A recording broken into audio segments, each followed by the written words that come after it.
Minbos is a West African focused phosphate developer. The company was formed in 2010 and listed on the Australian Stock Exchange in 2010. We've got two projects, one in Angola and one in the DRC.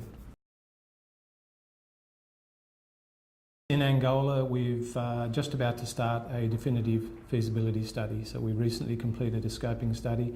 It showed that the project economics were very robust there. We've got an EBITDA margin of greater than 60%.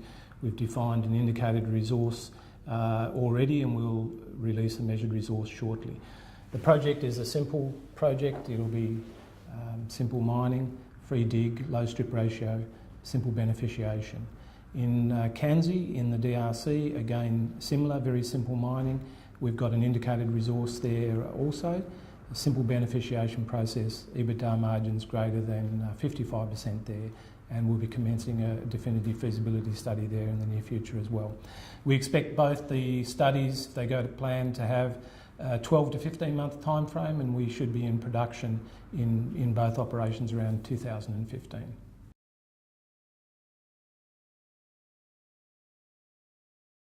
A very good market opportunity in phosphate. Demand is driven by a rising world population. It increases by about 70 million people each year. We've got increase in the middle class in certain economies demanding more food and better food. We've got government policy influencing the use of biofuels, and we've got less arable land effectively to grow more food. So productivity is important, and phosphate-based fertilisers will increase productivity by about 400%.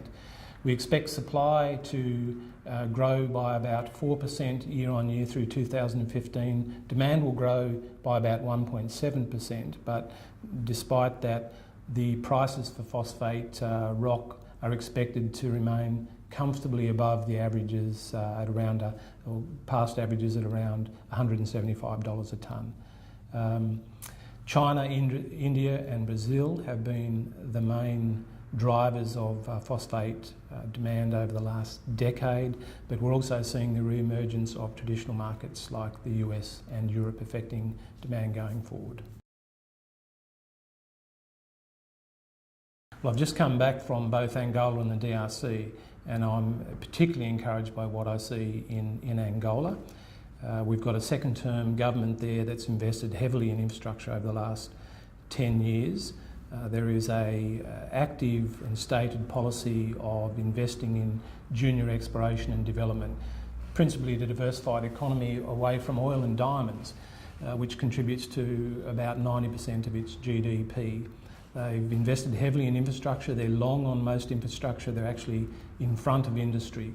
We've got around 70 megawatts of spare power capacity in the Cabinda province where our project will be located, just by way of example, and the government's very willing to invest in roads and water infrastructure to support the projects as well. They've got a good economic investment climate. They've got low government royalties at around 3%, 10% government free carry, and they've just reduced the company tax rate to 25%. So it's a very good environment in Angola. DRC is also improving. Second-term government as well there.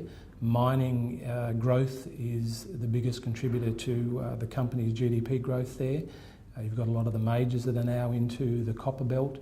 And they've also got a good government royalty rate of around 3%, company tax rate of around 30%, and our project will have a government free carry of around 10%. So both countries are presenting a very attractive investment environment for us. Minbos is a very good investment proposal at the moment. I mean, our share price is low. We provide a good entry and there's good growth prospects there. We've got two very good projects in two countries. So we've got low cost, low capital, high margin projects. We've got logistical solutions for both those projects there, which differentiates our projects from many. We've got credible board and management there as well. We've got very well-connected partners in both countries, which is very beneficial. A clear path to production, and we're in the right commodity for the future in phosphate.